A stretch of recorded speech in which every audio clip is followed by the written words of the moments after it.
Boa noite a todos. Como de costume, nós vamos fechar os olhos uns minutinhos, só para fazer o nosso relaxamento. Vamos respirar profundamente e deixar lá fora todos os nossos problemas, nossas aflições, e vamos sentir a atmosfera de paz aqui reinante. Que essa mesma paz invada nosso coração, dulcifique-o, aguce as nossas percepções, dilate o nosso entendimento. Que nossos queridos e abnegados irmãos espirituais possam compartilhar conosco desses momentos, também a nos instruir, a nos fortalecer, a nos guardar. Que hoje e sempre a paz de Jesus esteja presente em nosso meio. Que assim seja. Muito bem, nós vamos começar hoje, capítulo 92 do livro Pão Nosso, cujo título é bem sugestivo. Deus não desampara. Olha, a gente pode fazer uma introdução longa, como de costume, sobre só o título. E por ele a gente pode tirar uma definição de que não tem como nos afastarmos da luz do mundo. Nós precisamos dessa luz para nos aquecer, para nos fortalecer e para nos impulsionar à frente. Deus não desampara. Necessário, porque quantas vezes nós erramos no caminho que trilhamos? Quantas vezes nós erramos nas escolhas que fazemos? E em cada escolha equivocada, em cada dor que nós plantamos no coração do semelhante, é como se fosse um espinho que nós cravamos na nossa própria pele, que posteriormente vai inflamar, vai doer e vai trazer graves consequências. E às vezes é necessário que o médico espiritual, o Mestre Jesus, venha até nós através da sua misericórdia, nos atender naquilo que estamos precisando, porque entramos num poço tão profundo que não temos força para sair deles. E o pior de tudo é que nós é que cavamos esse poço, entramos dentro dele, nos abrigamos, nos escondemos e precisamos que alguém não nos desampare para que possamos sair. Deus não desampara ninguém. Muitos queixam-se que estão aí caídos na vida, perdidos, abandonados, injustiçados. Mas na realidade, a justiça divina ela não falha nunca. O que nós acusamos como se fosse uma injustiça, na realidade é a justiça sendo feita. Por quê? Já sabemos que nenhuma gota de sangue se derrama do corpo de um justo, daquele que não precisa passar por essa provação. Mas nós estamos numa etapa do nosso desenvolvimento espiritual que precisamos ter contato com a vida, precisamos ter contato com o próximo, precisamos sair dessa crisálida aonde nós nos acomodamos no nosso ego, no nosso eu, e travar contato com os mais diferentes tipos de pessoas, de situações, para que a gente possa experienciar e aprender. E nessa questão, nós nos envolvemos em assuntos intrincados e muitas das vezes nós criamos o caos, entramos nesse universo caótico e depois não temos forças para sair. Por isso Deus não nos desampara. Porque imagina, como voltaríamos para o caminho correto? Como a gente se aprumaria, se equilibraria novamente, se não fosse o amparo dele? Quantas vezes nós erramos? Se nós parássemos hoje, simplesmente hoje, e passássemos em revista todos os nossos atos, desde a hora que nós acordamos até a hora que chegamos aqui, todas as nossas palavras, todos os nossos pensamentos, e fizéssemos uma anotação de todos, a gente veria o quanto negativo nós fomos, o quanto que nós provocamos de aborrecimento nos outros, quanto nós nos aborrecemos, quantas palavras mal colocadas nós pronunciamos e quão poucas vezes nós sorrimos. E depois a gente se queixa que o mundo é injusto. Talvez o mundo interior nosso esteja injusto ainda, porque não sabemos equilibrar. Imagina, nós estamos como se fosse um vulcão em ebulição, em erupção. Toda aquela força desenfreada está saindo de dentro de nós. Se nós não soubermos represá-la, as consequências podem ser gravíssimas. Quantas e quantas vezes nós sentimos vontade de chutar, entre aspas, o pau da barraca, como se diz, sem medir as consequências dos atos, como se fosse aquela explosão, tirando de dentro da gente aquele peso esmagador. Interessante, que nós criamos, nós. E a gente acha que é o mundo que provocou aquilo. Não. Afinal, nós estamos num período de aprendizado do nosso próprio eu, saber quem que nós somos. Nós estamos constantemente, nos programas já gravados aqui nos dias presenciais, a gente está constantemente pulando da questão 909 para 919 do Livro dos Espíritos. E uma é complemento da outra.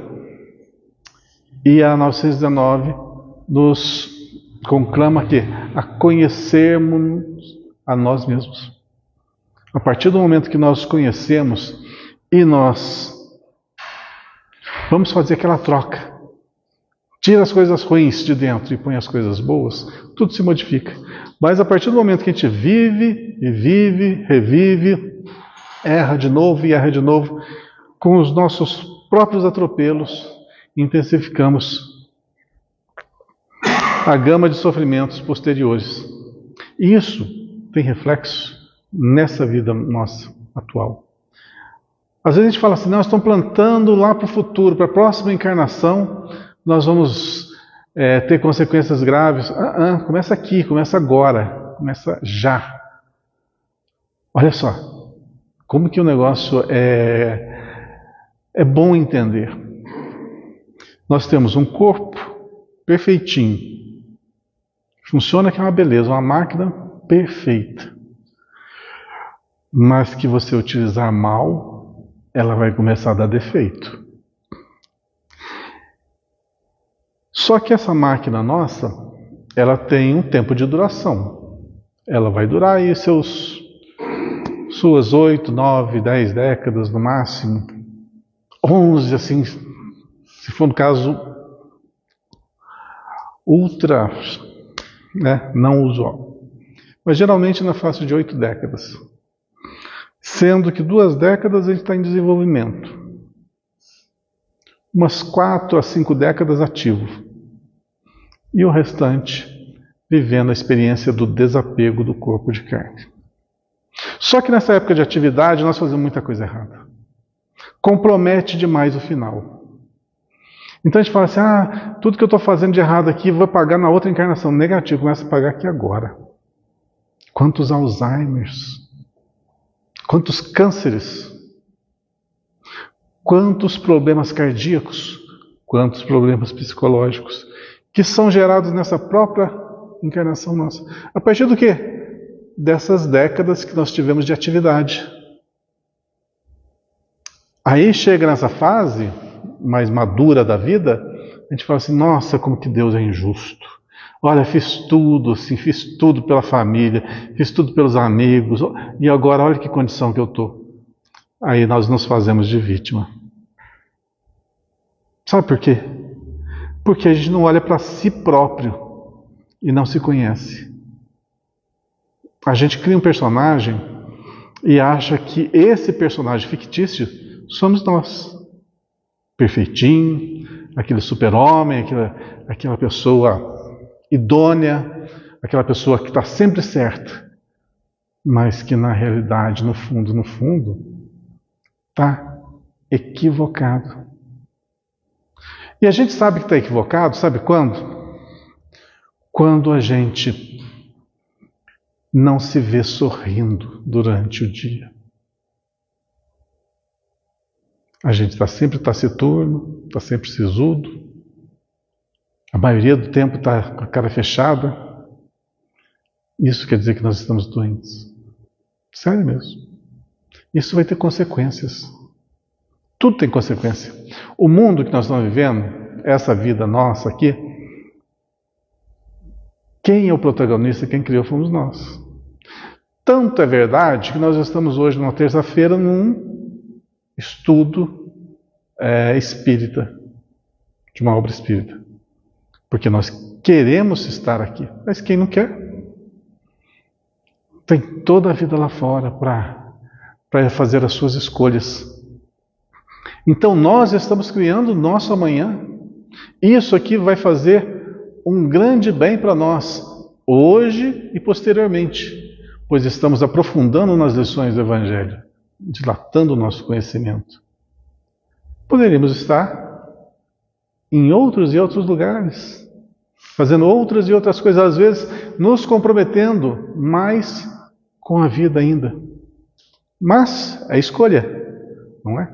Então, se nós estamos hoje semeando o Evangelho, com certeza, no futuro, nós colheremos grandes louros desse Evangelho. Mas se estivéssemos fazendo as coisas erradas, o que iríamos colher lá no futuro? As consequências desse ato. Em todo caso, de uma forma ou de outra, no nosso agir, sempre teremos a mão compassiva de Deus sobre nós, dando-nos a nova oportunidade. Porque Deus não nos desampara, de forma alguma. Eu sei que a introdução está um pouquinho longa, só 15 minutos por enquanto. Eu pretendo chegar em 30 minutos, só a introdução, do título. Mas, aproveitando que está fresco no meu cérebro, a palestra de domingo, que foi sobre o livro Sexo e Destino, aliás, que eu recomendo a todos, eu cheguei a postar no grupo nosso, assistam. É muito boa a radionovela. Para quem tem dificuldade de ler, né, vocês vão ficar hipnotizados pela radionovela. Muito boa mesmo. Tanto é que eu ouvi em 2 dias. São quase 10 horas de radionovela. Mas assim, é hipnotizante. Mas, para quem já leu o livro ou assistiu, vê que as consequências seculares, multisseculares, de atos que nós, no nosso dia a dia, nós fazemos. Pessoas comuns cometem no relacionamento familiar, social, nas bebedeiras, nas puladas de cerca, que está tudo ali. O livro fala sobre isso, sexo e destino. Não é à toa. Não é um livro assim para adolescentes. Embora eu acho que não tem nada demais um adolescente se inteirar disso. Eu entero de coisas bem piores que isso. Mas saber as consequências dos atos, de cada ato. Tem consequências que duram em reencarnações. Eu fiquei assim, bobo de ver. No final, não vou dar o final para vocês, senão vocês não vão ler o livro, nem assistir a novela. Mas se eu gosto de dar spoiler, vou acabar com... Não, brincadeira. Quando chega no final do livro, você vai saber quem que foi o protagonista de todo aquele drama, vocês vão ficar de boca aberta. Para quem já leu o livro, sabe. Exatamente. Para quem já leu o livro, sabe. Mas vocês ficam de boca aberta. Quanta coisa saiu do eixo por causa de uma pessoa. Lógico, ninguém é inocente ali. Todo mundo teve seu livre-arbítrio, as livres escolhas nas diversas situações. E cada um agiu como o seu coração indicou. Porém, as consequências, se você tivesse agido de outra maneira, a vida teria sido muito mais calma, tranquila.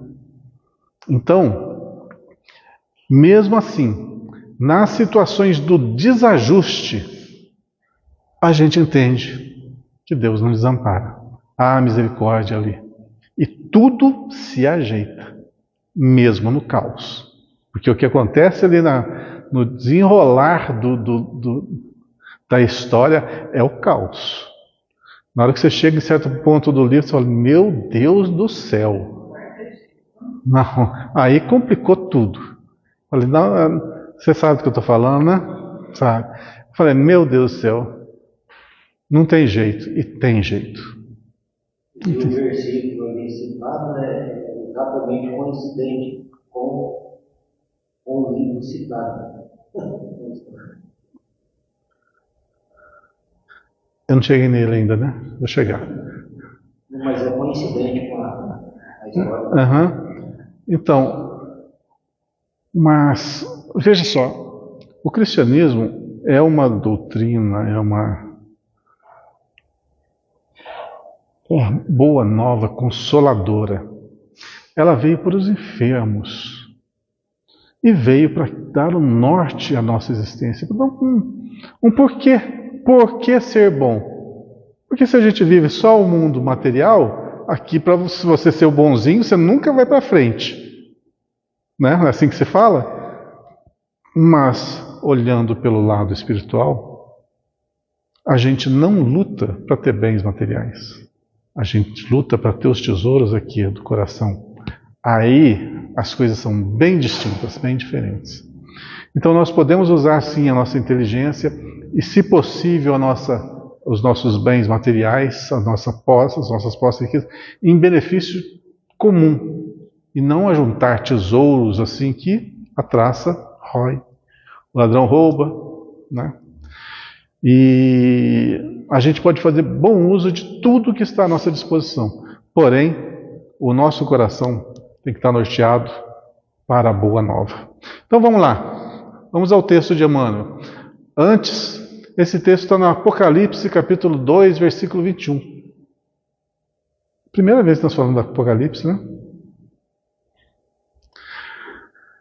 Capítulo 2, versículo 21. E dei-lhe tempo para que se arrependesse da sua prostituição e não se arrependeu. Realmente tem um pouco a ver, né, com a história ali narrada. E dei-lhe tempo para que se arrependesse da sua prostituição e não se arrependeu. O que quer dizer? Vamos trazer para o nosso contexto, nosso mundo aqui. É-nos dado um determinado tempo para que nós vivamos a vida livres a desenvolver o nosso livre-arbítrio. E nossas ações estão ali, contidas num livre-arbítrio que é mais ou menos restrito. Nós temos. À medida que nós vamos evoluindo, nosso livre-arbítrio vai aumentando. Consequentemente, nossa responsabilidade também vai aumentando. Mas nós temos um campo de ação. Nesse campo de ação, cada vez que nós vamos errando, reincidindo no erro, e piorando mais, é o tempo que está sendo nos concedido. E dei-lhe tempo para que se arrependesse da sua prostituição. Não estou falando da prostituição na real acepção do termo, tá? Mas sim no sentido de modificar tudo aquilo que deveria ser bom para uma coisa proibida, uma coisa ruim. E não se arrependeu. E mesmo assim, muitos ao contato do engano, do erro, das más escolhas, perseveram na má escolha. E aí? Como eu disse, nós temos um livre-arbítrio. Nós temos um cercadinho ali para a gente semear, tá? A gente tem ali um alqueire para semear. Então você vai semeando. E nessa semeadura vai espinheiros e mais espinheiros, vai espinheiros e mais espinheiros. Chega um ponto, o que acontece? Todo o alqueire está invadido por espinhos. E cada passo que você vai dar, os espinhos vão estar te machucando.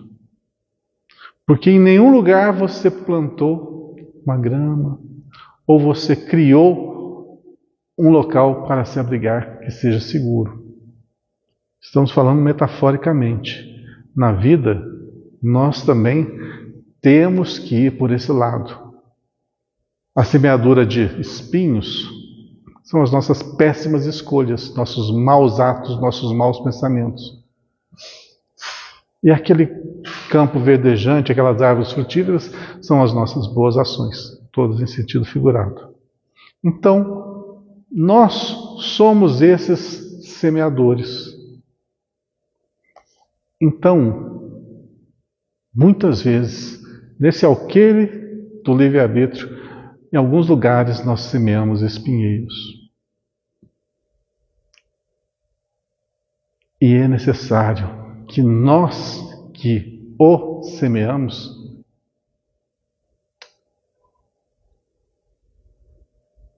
teremos que ir até ele e cortá-lo, arrancá-lo. E quando se mexe com espinheiros, a gente se machuca. Assim é a nossa vida. Nós fazemos muitas coisas erradas. E essas coisas erradas têm que ser corrigidas. Aí você vai se machucar quando você vai ali, no momento da correção. Por exemplo, não posso dar spoiler do livro, senão vocês não lêem o livro depois.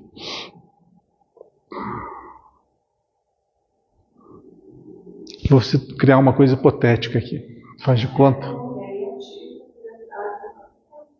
Oi? É bom você falar, porque artigo, publicidade, você trazendo, é um ponto para eles.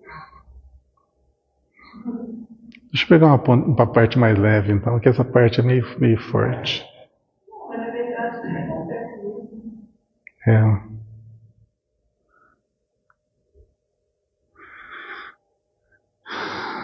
É uma coisa comum, está no livro ali. 2 jovens. Uma, a moça mais ingênua, mais sonhadora. O outro, um jovem mais promissor, de uma família mais abastada. E se apaixona, se envolve com essa moça. A ilude, utiliza-se dela e depois descobre que tem uma irmã e começa a relacionar-se com a irmã e descarta essa primeira. Está no livro ali. E o que acontece? A primeira namorada ficou totalmente fanatizada, né? Apaixonada por ele. E tudo modificou no seu mundo íntimo quando ele se afastou dela. Ele a utilizou e depois descartou. E ela ficou sabendo, posteriormente, do desprezo que ele nutria por ela. Veja como que no mundo íntimo de uma pessoa, por atitudes que acontecem por aí fora, assim, com muita facilidade, o quanto que tirou-a do plumo, o quanto que foi terrível, avassalador, e essa irresponsabilidade teve consequências muito amargas no futuro. Quem que tem que corrigir? O próprio causador. No final, a vida dá uma reviravolta que vocês nem imaginam, e eles se unem novamente. Todos que se desajustaram, se ajustaram, mas com muita dor. E isso é desnecessário. É desnecessário.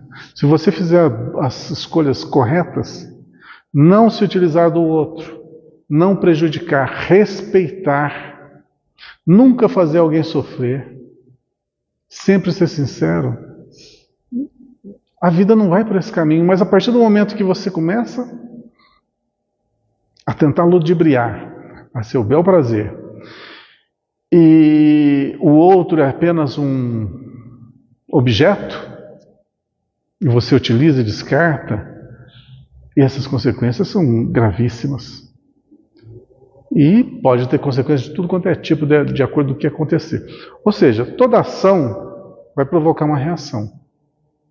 Então essa reação que você provocar vai te fazer sofrer muito e vai te comprometer. E mesmo assim, mesmo sendo uma ação equivocada, Deus tem um mecanismo de fazer disso tudo uma lição que você vai aprender doloridamente, e uma vez aprendido, dificilmente você vai voltar a incorrer nos mesmos erros. Lógico que isso depende de cada um. Vamos lá para o texto de Emmanuel, então. Se o Apocalipse está repleto de símbolos profundos, isso não impede venhamos a examinar-lhe as expressões compatíveis com o nosso entendimento, extraindo as lições suscetíveis de ampliar-nos o progresso espiritual. Tá. Aqui não está falando nada de anormal, só um preâmbulo aqui do texto que ele vai discorrer. O versículo mencionado proporciona uma ideia de longanimidade do Altíssimo na consideração das falhas e defecções dos filhos transgressores. Uma ideia de longanimidade, ou seja, um processo longo na consideração de falhas e defecções dos filhos transgressores. Ou seja, sempre vai ser nos concedido oportunidades e mais oportunidades, dentro de um campo de ação. Veja bem, quanto mais irresponsável nós formos, menor o campo de ação. Porque imagina, se a gente tivesse muito poder, muita riqueza e uma responsabilidade total. O caos que a gente geraria. Então tudo está muito bem delineado. Aonde, com quem nós estaremos e o que vai acontecer. O que pode acontecer a partir dos nossos atos treslocados. Então, uma coisa é certa. Justos, a não ser em provas assim de auxílio ao próximo, né, de doação mesmo, não sofrem as consequências.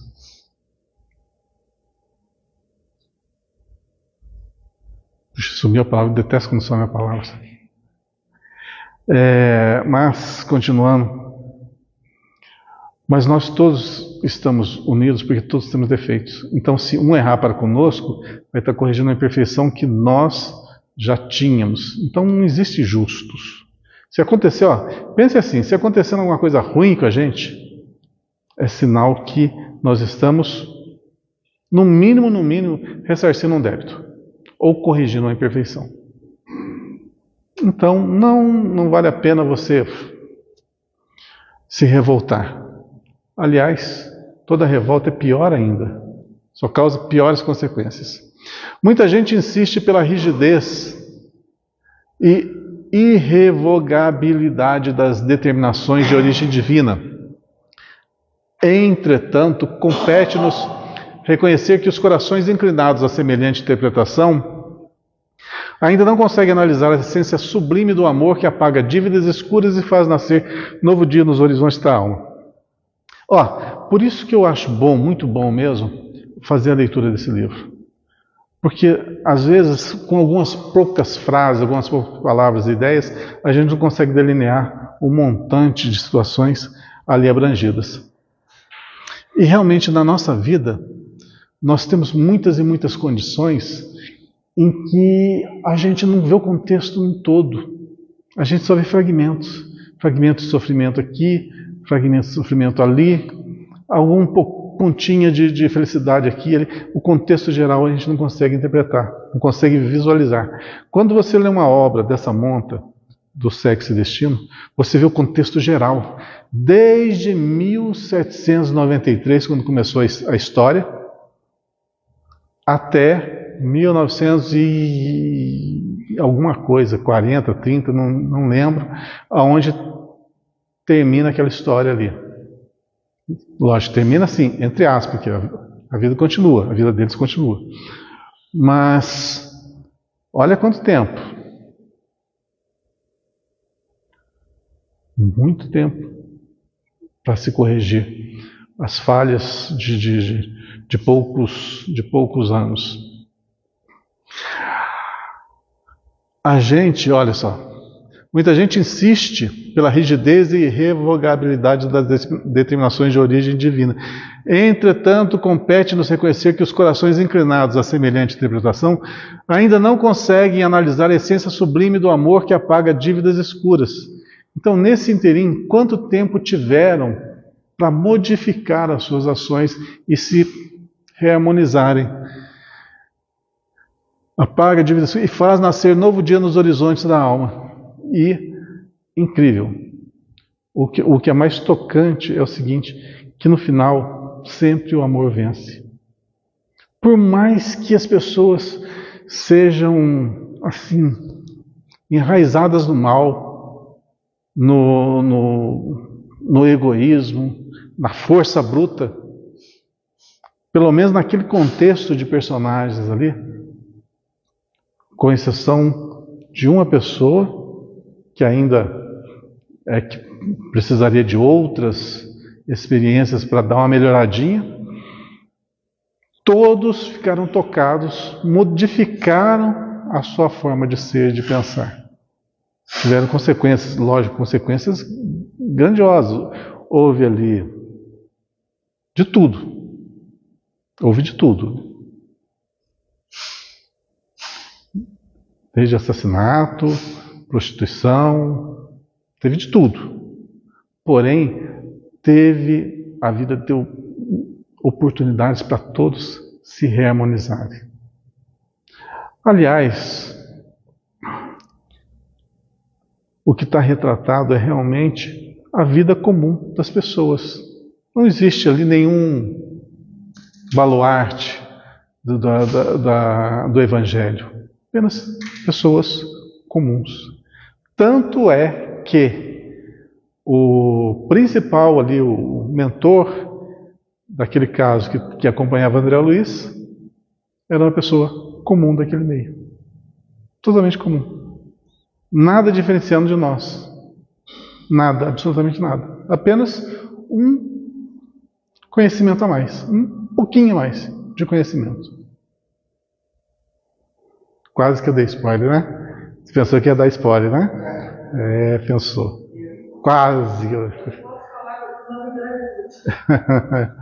Quase.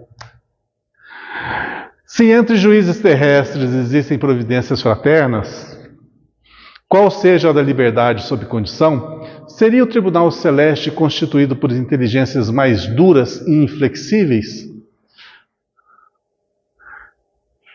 Deu para entender isso aí?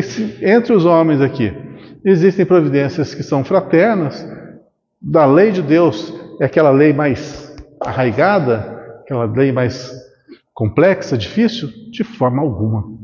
De forma alguma. Tanto é que a sentença nossa de culpados ainda tem assim, você pode pagar a sua pena fazendo o bem. Só fazer o bem. Aliás, e essa sentença vale para todo mundo. Você apaga a multidão de pecados, de erros que você teve, com o bem que você faz hoje. Quer misericórdia maior que essa?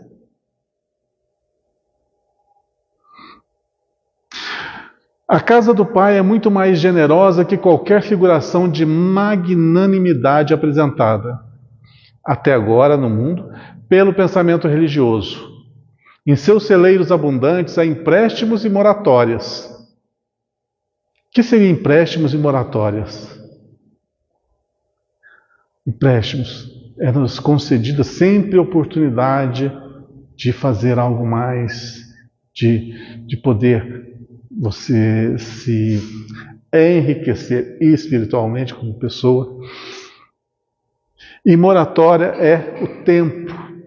Às vezes você tem um tempo reduzido para fazer determinadas ações e você ganha mais tempo para realmente ir pagando seus débitos. Faz de conta, vamos criar uma coisa bem boba aqui, ó. Faz de conta, tá? Bem bobo mesmo.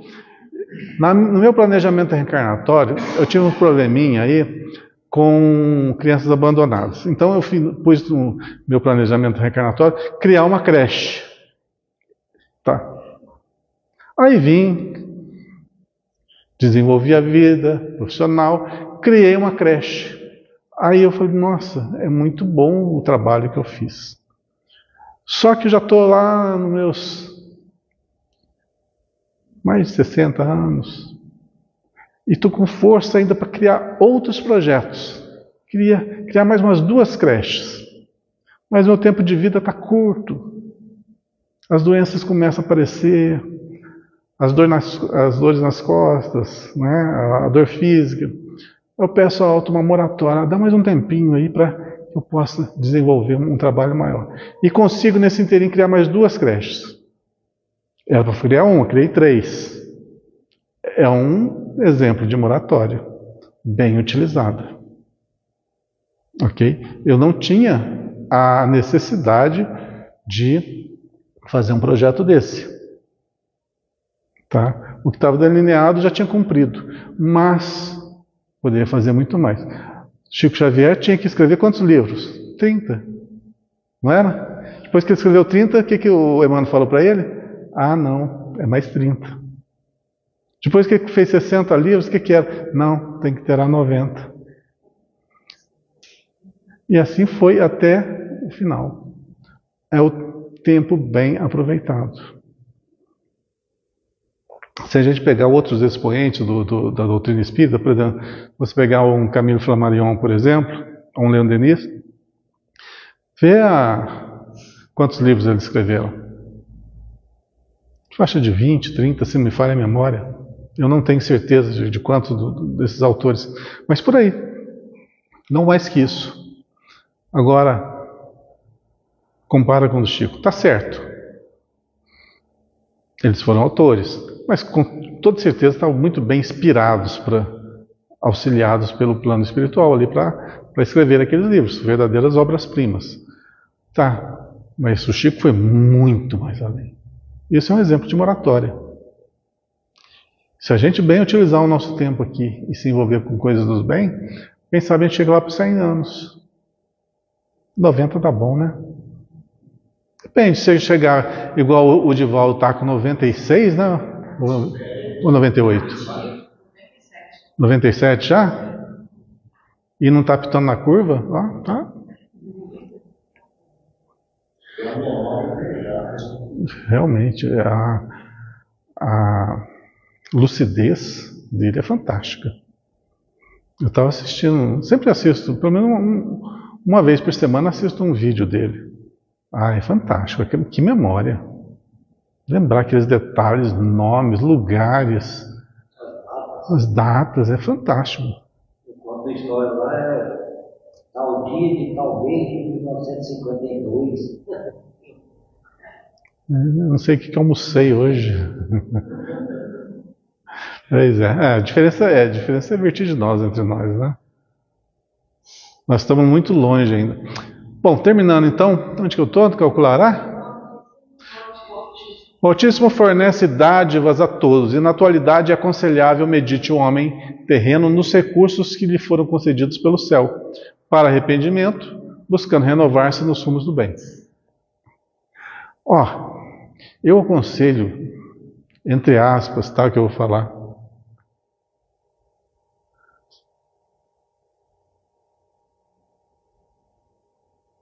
nunca se arrepender. Eu aconselho você a nunca se arrependa. Porque só se arrepende aquele que errou. Então nunca erre. Nunca perdoa, né? Faz sentido? Nunca perdoe ninguém também. Nunca perdoe. Nunca se sinta ofendido por alguém que você nunca vai precisar perdoar. Então a vida é feita de escolhas mesmo. A gente pensa, nossa, chegar na posição de Jesus, né? Aquela perfeição, aquele jeito de agir, sereno, tranquilo, sabedor das coisas. Um dos maiores trunfos dele é nunca, nunca, nunca se magoar. Já pensou se cada pedrada que ele recebesse, entre aspas, ele se magoasse, ele se ressentisse de alguém? Não ia para frente de jeito nenhum. Vai me falar que não é escolha isso. Eles vão falar assim, mas ele está num grau superior absurdo. Tá. Qual que é a distância que nós estamos para ele? A distância é muito simples de medir. É só tirar todos os nossos erros, todas as nossas imperfeições, e adquirir todo o conhecimento que ele tem, que nós chegamos até lá. Só isso. Tem? Fácil. Fácil e conseguível. Agora, o que nos impede? O maior empecilho são os nossos erros. É o que mais nos atrasa. Se a gente eliminasse 50% dos nossos erros cotidianos, nossa marcha evolutiva decolava. Mas, infelizmente, a gente fala assim, eu sou assim. Quando você fala assim, eu sou assim, nossa, até dói na alma quando eu ouço uma coisa. Eu sou assim e não mudo. Jesus, não cometa esse equívoco. Não cometa esse equívoco. Porque você não muda, mas a vida te muda. Aí que tá, aí que vem a dor. Porque todos nós temos uma diretriz a seguir. É uma reta segura rumo à perfeição relativa. Todos nós estamos fadados a esse final. Agora, cada vez que a gente desvia do caminho, a gente o torna mais longo e mais espinhoso, mais dolorido. Mas quem desvia somos nós. Se seguíssemos a trajetória segura, não teria tanto percalço. Mas, como diz o nosso querido Chico Xavier, nós somos bandidos da mais alta periculosidade, aprisionados nesse planeta prisão, tratando das nossas enfermidades e aprendendo nos bancos da vida.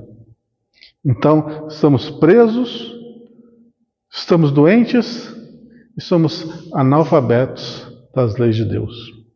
Legal, né? Prisão, escola, hospital. Da prisão você sai só quando pagar todos os seus débitos.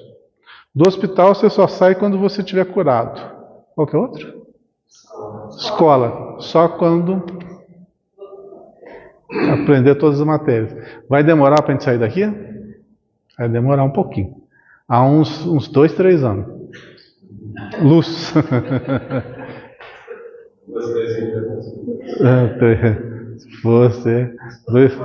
Se for 2, 3 milênios, tá bom.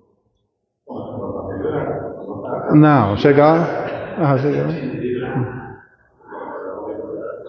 A gente deve chegar assim próximo da condição do Cristo quando o planeta Terra não existir mais, for poeira. Pra você ter uma ideia, vai demorar um pouco. Mas a gente chega lá. A única notícia boa, assim, boa mesmo, consoladora, é a seguinte: a gente não vai morrer nunca.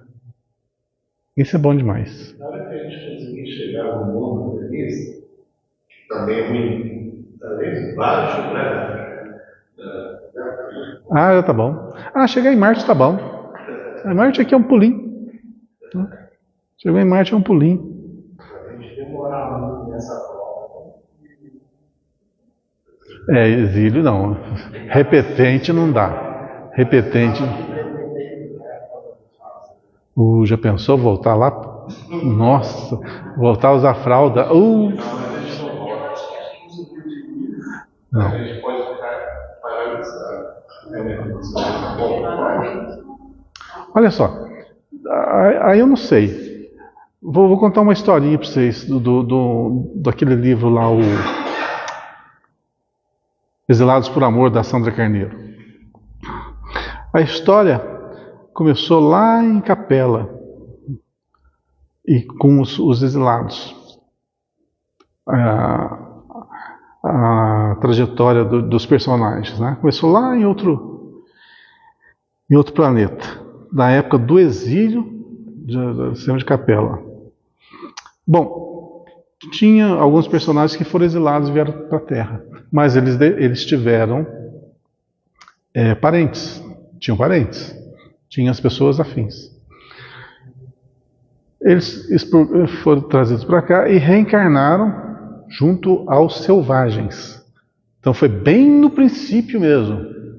Eram praticamente uns macaquinhos ali, né? É bem no comecinho do desenvolvimento, quando começou a modificação dos crânios, né? Os crânios eram mais achatados, assim, depois foram dilatando. E isso aconteceu justamente por causa desse expurgo. Quando espíritos mais evoluídos nasceram, impuseram na matéria as suas características, e quem que manda? Matéria ou espírito? O espírito. Então o espírito imprime as suas matrizes ali, e aí vão ocorrendo simultaneamente as modificações genéticas. Daí que houve a aceleração do desenvolvimento dos corpos humanos. Então, mas eles pegaram aquele princípio, aquela dificuldade mesmo. Muito bem. Só que deixaram lá no sistema deles algumas pessoas que eram muito próximas, muito apegadas. E alguns destes vieram juntos para a Terra. Se voluntariaram para vir para o planeta primitivo para ajudar no desenvolvimento. Então veja, é como se você abandona o paraíso e vem para uma Terra. Quando veio em missão, mas reencarnaram em determinadas. Quem não leu Exilados por Amor, da Sandra Carneiro, lê. Você vai saber quem que é o João Evangelista. Todo mundo já ouviu falar do João, o apóstolo bem amado. Por que ele era bem amado? Você sabe por que João morreu de morte natural e não morreu por morte matada? Porque ele não devia nada. Ele era um voluntário lá de Capela que veio justamente para ajudar aqui na evolução do planeta, porque o pai dele tinha sido exilado. Ele veio para ajudar no desenvolvimento do pai dele. E ele renasce na época do Cristo, na pele de João, evangelista.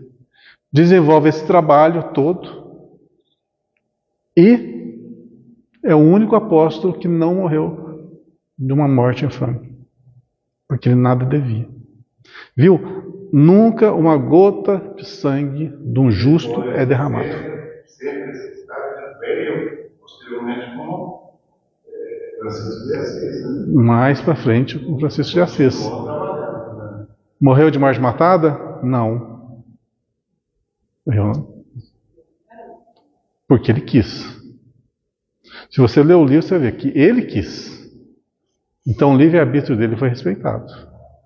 Sofreu, mas porque ele quis. Ele não precisava passar por aquilo. Na minha concepção, ele não precisava passar por aquilo lá, não. Ele foi meio... Se bem que, não sei. Quem sou eu para dizer? Você já leu o Renúncia? Renúncia já... Eu não precisava de nada. Não precisava.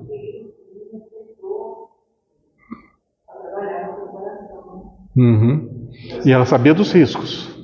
Ela sabia de todos os riscos. Eu creio também que o sofrimento dele voluntário, né? Era mais para exemplificar mesmo. É um sacrifício que é feito em prol dos outros. E quando há essas reencarnações realmente de sacrifício, eles estão todos conscientes do que vai passar. E aceitam o que vai passar. Mas se não quisessem passar, eles não precisariam também passar por isso. Né?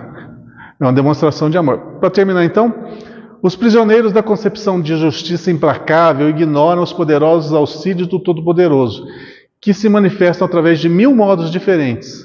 Contudo, os que procuram a própria iluminação pelo amor universal sabem que Deus dá sempre que é necessário aprender a receber. Então, sofrimentos, dores, solidão, doenças, enfermidades das mais distintas, consequências de nossos atos errôneos. Desta vida, a grande maioria desta vida ainda, ou alguma coisa que a gente traz lá do passado distante. Porém, o contrário também se dá. Se você norteia a sua vida, você vive em paz, segue realmente as recomendações do Cristo, é uma pessoa boa, trabalhadora, honesta, você está no caminho correto. Mas eu sou tudo isso e acontecem as coisas erradas. Você está ressarcindo débitos, com toda certeza. Ou está numa missão.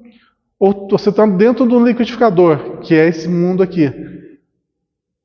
É muito complicado as coisas do mundo não te machucarem. É muito difícil. Mesmo você estando bem, se alguém amado seu não está bem, é como se fosse um inferno viver assim, vendo o sofrimento alheio. Então, é uma renúncia, realmente.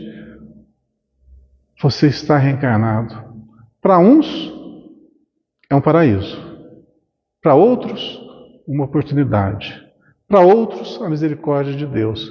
Para outros, uma missão. Aonde que nós estamos nesse contexto? Estamos todos aprendendo. Vamos para o próximo?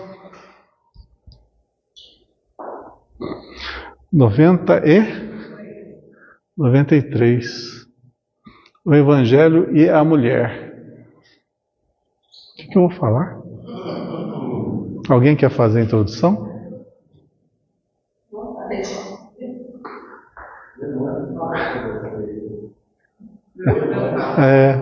Irmã deve falar, porque eu vou falar. Evangelho e a mulher. Falar de Madalena? Maria? Vamos lá, vamos para o texto. Carta de Paulo aos Efésios, capítulo 5, versículo 28. Assim devem os maridos amar as suas próprias mulheres, como a seus próprios corpos. Quem ama a sua mulher, ama-se a si mesmo. Que romântico, né? Que coisa, primeira vez que pego. Que coisa. Bonitinho. Assim devem os maridos amar as suas próprias mulheres como aos seus próprios corpos. Não o corpo da mulher, não. Tá? Com seus próprios corpos, pelo menos foi isso que eu entendi. É isso mesmo, né? Quem ama a sua mulher, ama-se a si mesmo. Tá, o que ele quer dizer com isso? Tá, tirando as brincadeiras, então, nós, como centelhas divinas, nós somos puro amor. Somos uma fagulha que não se apaga, ainda muito pequenininha, mas que anseia crescer. Todos nós ansiamos crescer, fazer com que essa fagulha ela se amplie, se dilate, ela aqueça. E nesse interim, é preciso acrescentar algum elemento ali para que essa fagulha realmente cresça. É quando nós dividimos para multiplicar. Esse amor que nós temos, compartilhamos com o próximo. E geralmente a pessoa mais próxima que nós compartilhamos esse amor que jaz no nosso coração são com as pessoas eleitas por Ele mesmo. Além do amor natural que nutrimos pelos nossos familiares, pelos nossos pais, pelas nossas mães, pelos nossos parentes, pelos nossos amigos, há ainda dentro de nós uma fagulha que ela teima por se ampliar.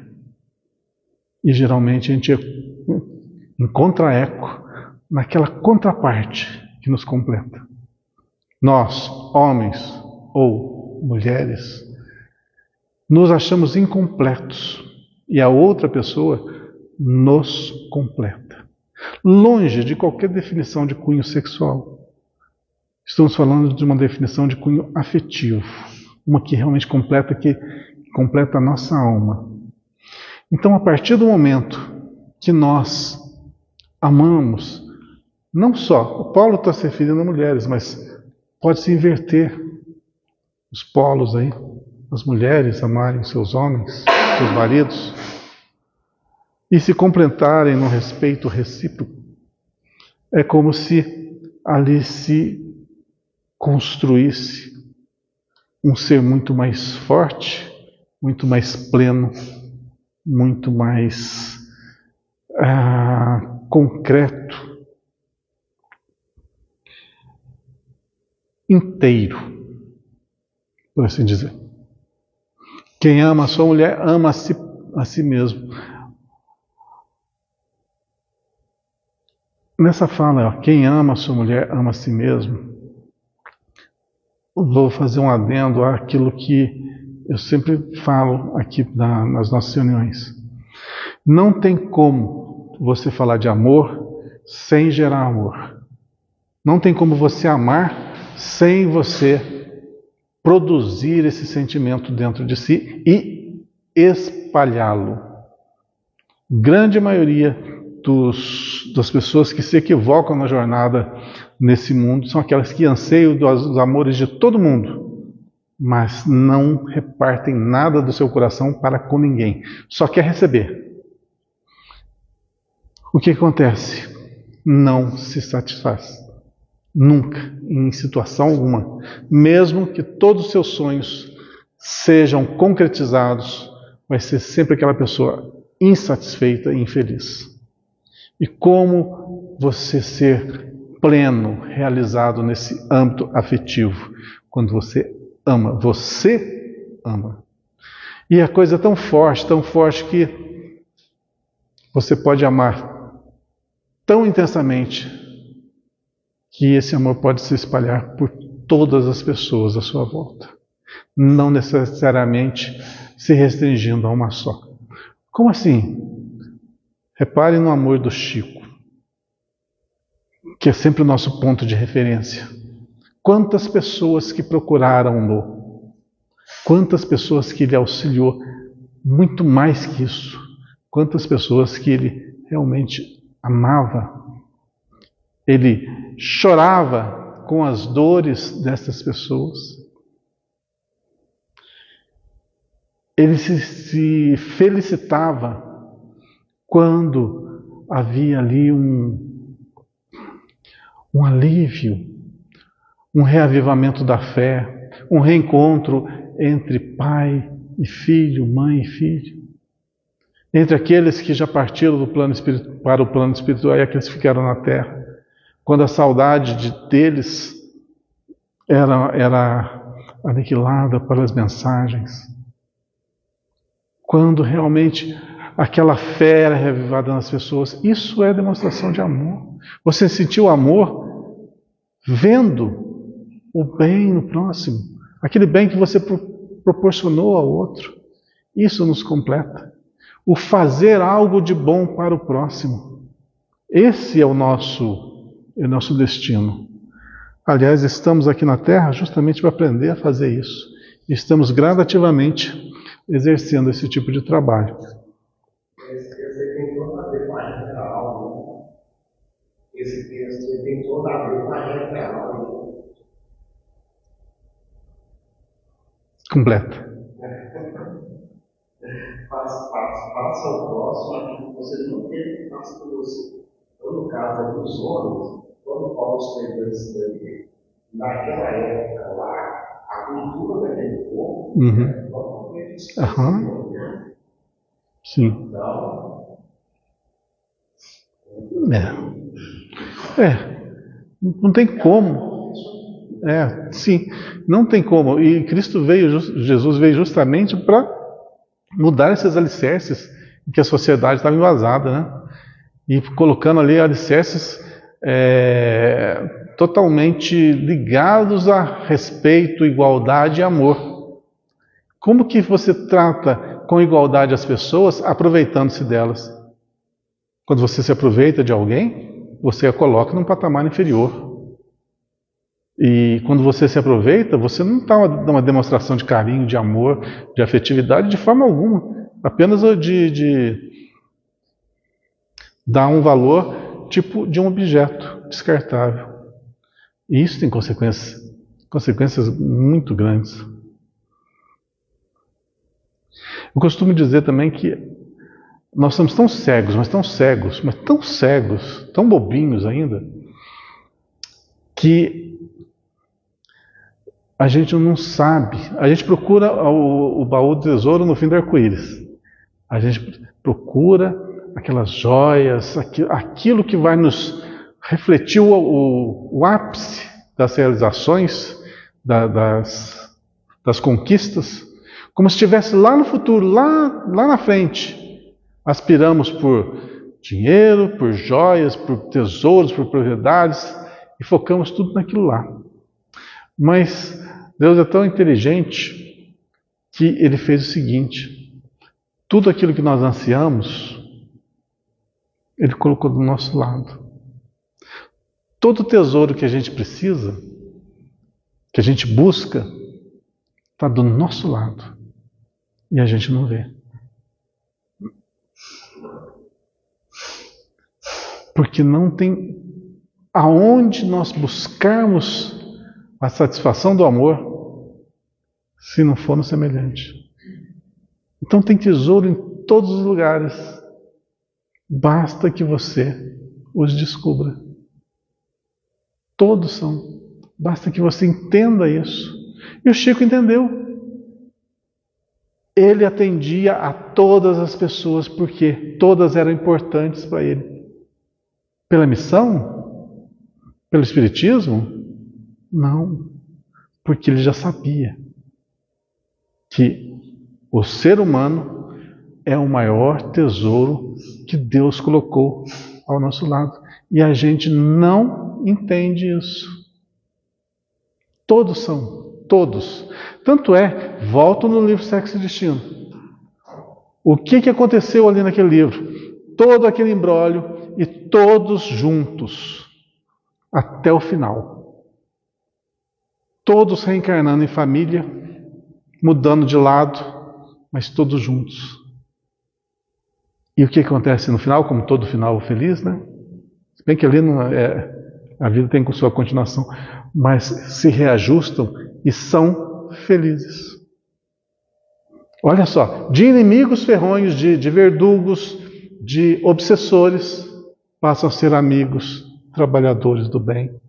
E tudo se desenrola para um final feliz.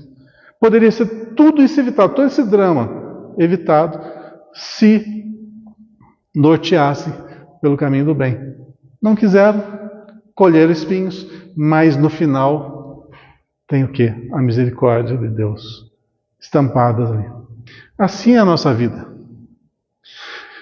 Já terminei tudo? Nem comecei?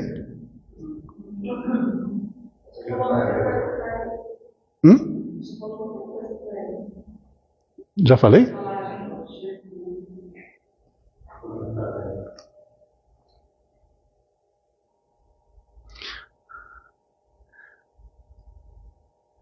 Eu não comecei o primeiro parágrafo, né? Muita vez o apóstolo dos gentios tem sido acusado de excessiva severidade para com o elemento feminino. Vocês acham?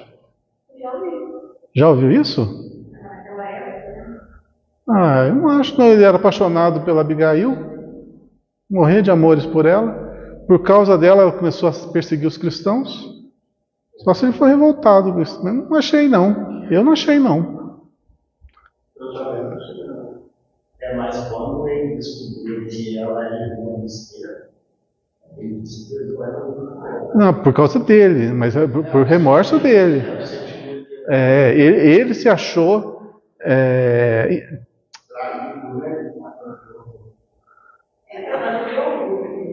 Que ali nos trechos das cartas que ele escreveu, ele fala alguma coisa. Não sei as cartas. Vamos continuar para ver se tu fala alguma coisa. Muitas vezes o apóstolo dos gentios tem sido acusado de excessiva severidade para com o elemento feminino. Em alguns trechos das cartas que dirigiu às igrejas, Paulo propôs medidas austeras que, de certo modo, chocaram inúmeros aprendizes. Olha, do que eu li, eu não me recordo. Mas eu não vou contradizer Emmanuel, eu não sou doido também, né? Sou doido, não. Eles são amigos, ó. Viveram junto ali, um ajudou o outro, então. Poucos discípulos repararam na energia das palavras dele, a mobilização dos recursos do Cristo, para que se fortalecesse a defesa da mulher e dos patrimônios de elevação que lhe dizem respeito.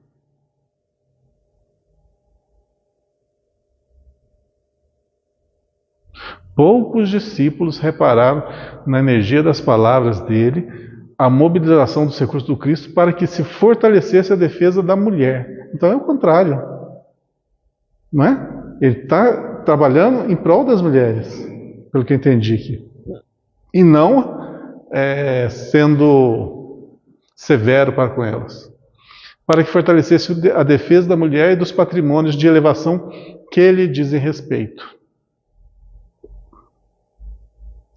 Sabe, falando de homem e mulher, é bom tocar nesse assunto, porque é uma coisa que pouco é falada. Nós, espíritos, não temos sexo, vocês sabiam disso?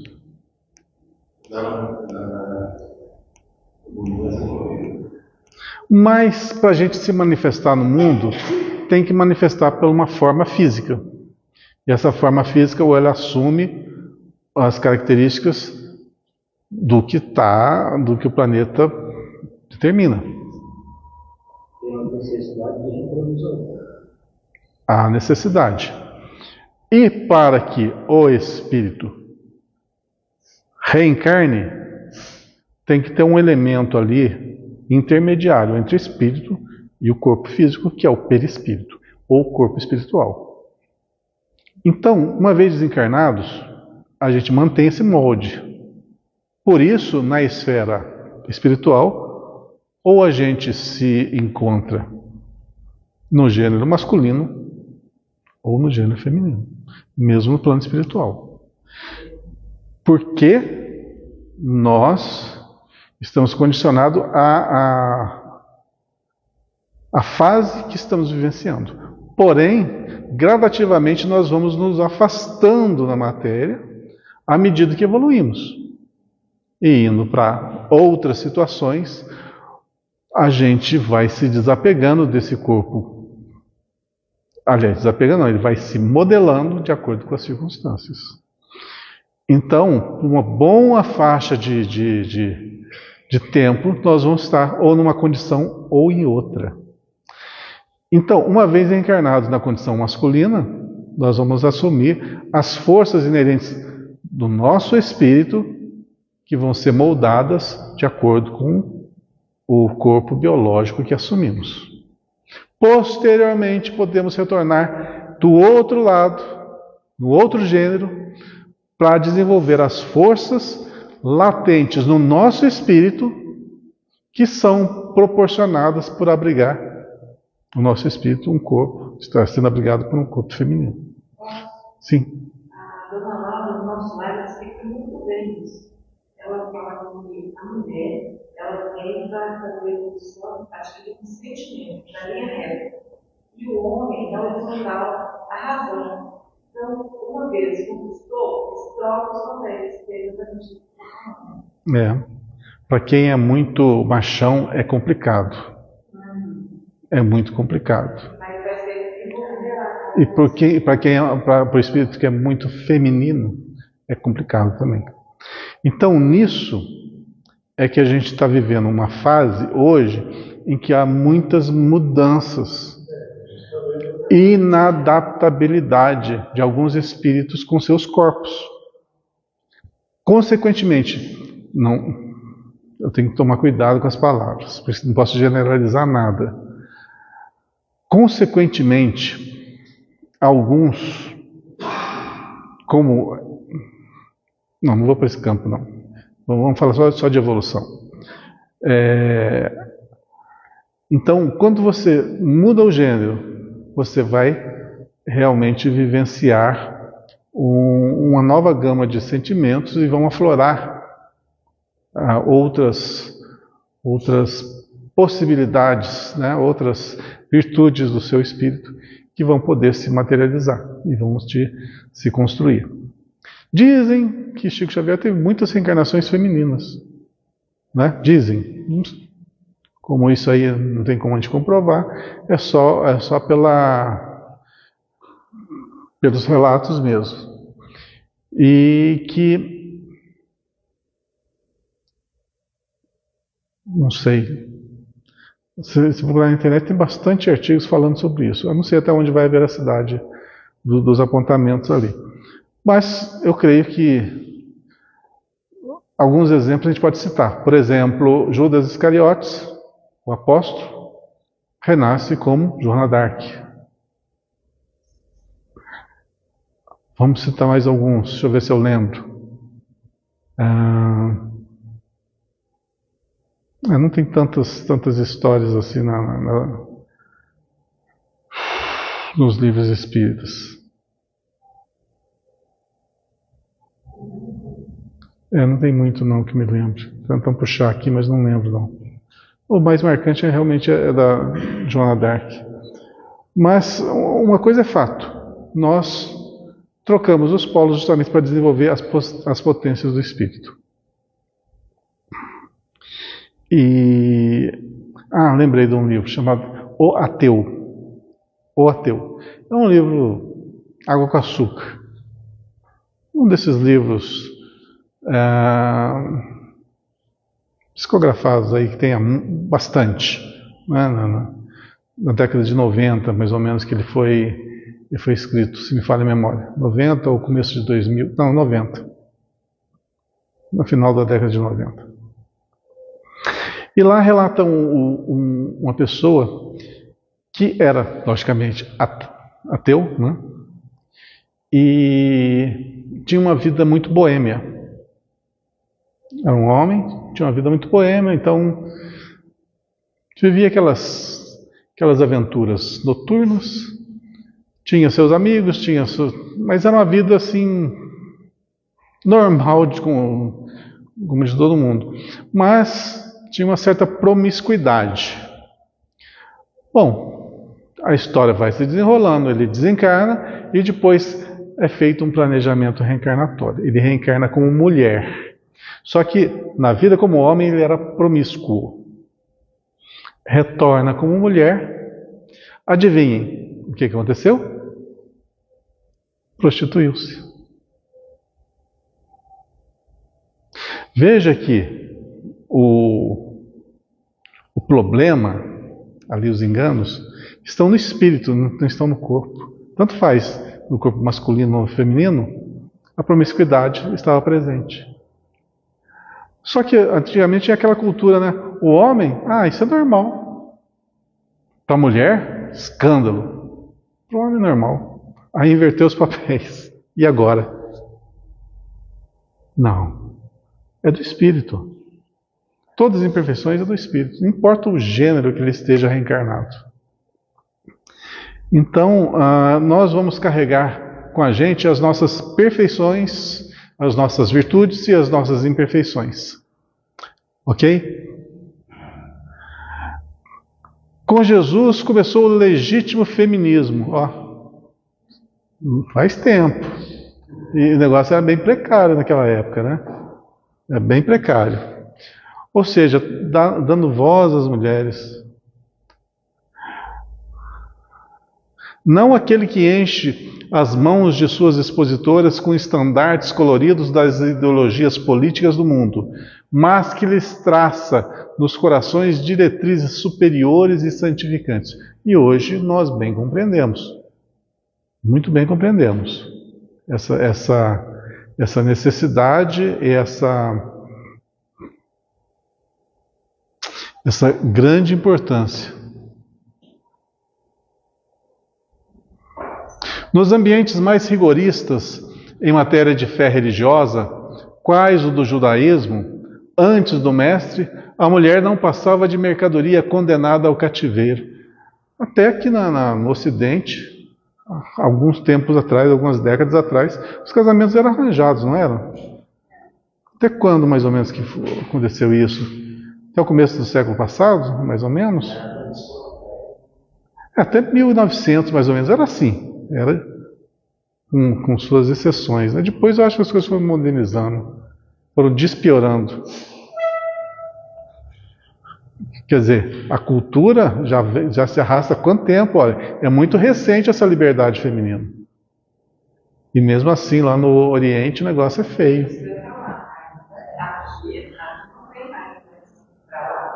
Tem. Mas sabe por quê? Sabe por que lá no Oriente tem esse rigor? Vocês têm ideia? Por que ainda é necessário? Se não fosse necessário, não existia mais. Uhum. Os promíscuos de hoje começam as primeiras lições de disciplina lá. Por isso é importante. Quando que isso vai mudar? Quando a promiscuidade ela for sendo dissipada da humanidade. Porque há necessidade do espírito se disciplinar. E muitos é ali no rigor para se disciplinar. E mesmo assim não é sinal de que vai dar certo, não. Mas é um caminho. Tanto é que isso que eu estou falando para vocês está escrito, para quem quiser ler, um livro que eu não gosto muito não. Um livro do Robson Pinheiro, que retrata a vida do Cazuza. Como é que chama? O nome do livro é o nome da música do Cazuza. Não, é outra. Como eu não sou fã de Cazuza, então não lembro. E tudo música ruim, né? Eu não gosto de Cazuza. Não gosto. Esqueci.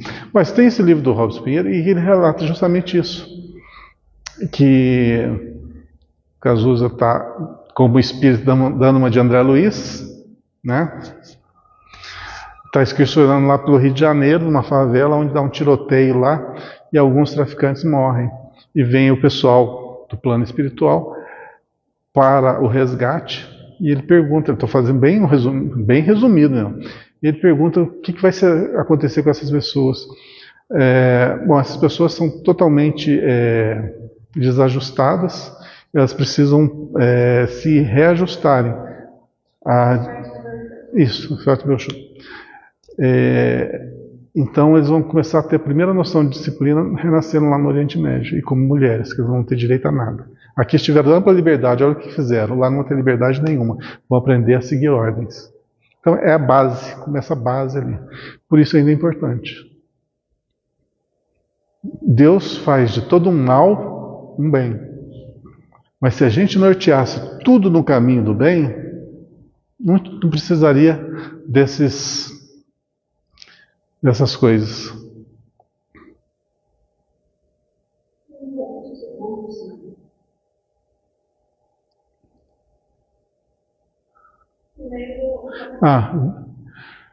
Tá. Vultos eminentes quais Davi e Salomão não conseguiram fugir aos abusos de sua época nesse particular.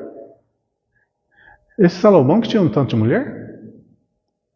Não tinha, mas ele queria mulher de outra, só tinha um. É muito. Não.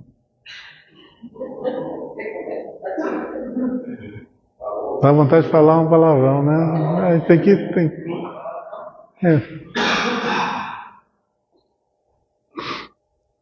Vultos eminentes quais Davi e Salomão. Salomão é o que tinha aquela fortuna, né? Rei, tinha tudo. Não é o que tinha mais de 800 filhos? Ele tinha 90 e tantas mulheres, não é? Ele tinha filho pra caramba. Haja fralda. Ele ia gastar o dinheiro do rei tudo em fralda. A verdade, não, sério mesmo, ele tinha umas 90 mulheres. Ah, Jesus. Ah. Vamos voltar para cá. Vamos voltar que eu baixei o nível agora. Vamos para cá. O Evangelho, porém, inaugura nova era para as esperanças femininas. Nele vemos a consagração da Mãe Santíssima, a sublime conversão de Madalena, a dedicação das irmãs de Lázaro, o espírito abnegado das senhoras de Jerusalém, que acompanharam o Senhor até o instante extremo. Acho que todas essas passagens aí a gente está lembrado, né? Desde Jesus, observamos crescente respeito na terra pela missão feminil. Paulo de Tarso foi o consolador desse movimento regenerativo. Apesar da energia áspera que lhe assinala as palavras, procurava levantar a mulher da condição de aviltada, confiando-a ao homem na qualidade de mãe, irmã, esposa ou filha, associada aos seus destinos e como criatura de Deus igual a ele. Eu não me esqueço da cena no filme Covardes, você assistiu recentemente, você vai lembrar, quando ele se encontra com a Lígia e já está mais pro finalzinho ali do filme, né, da história, e ele tem um diálogo consolador com ela. Eu não lembro do diálogo, eu assisti esse filme umas 3, 4 vezes já, mas não consigo lembrar todos os detalhes. Mas eu achei essa fala marcante, porque a doçura dele, o jeito com que ele se direcionou a ela, aquela fé, eu não sei, no olhar. Olha, era um filme de 1950, se me falha a memória, 1950, entre 50 e 60, não lembro o ano. Mas a expressão do ator, na fala, o brilho no olhar, aquela serenidade, faz remeter àquela época, aquele acontecimento, aquele diálogo que se travou. No livro tem muito mais detalhes. Quem tiver a oportunidade de ler o Covardes novamente, vão ver ali, vão ouvir, ter contato com falas assim impressionantes de Paulo. Embora seja mais presente o Pedro, né? Mas tem a passagem que ambos morrem ali nas arenas romanas, né? Mas antes desse martírio, eles têm vários diálogos, várias aparições, principalmente no livro. O livro tem assim, muito mais detalhes do que no filme. Porém, esse encontro dele com Lígia foi marcante. E o carinho que ele teve para com ela, chamando-a de filha, e o respeito que ela tinha por ele, realmente é uma coisa tocante, que denota que a preocupação que ele tinha também com as mulheres. No livro Paulo Estevão, eu não me recordo assim de tantos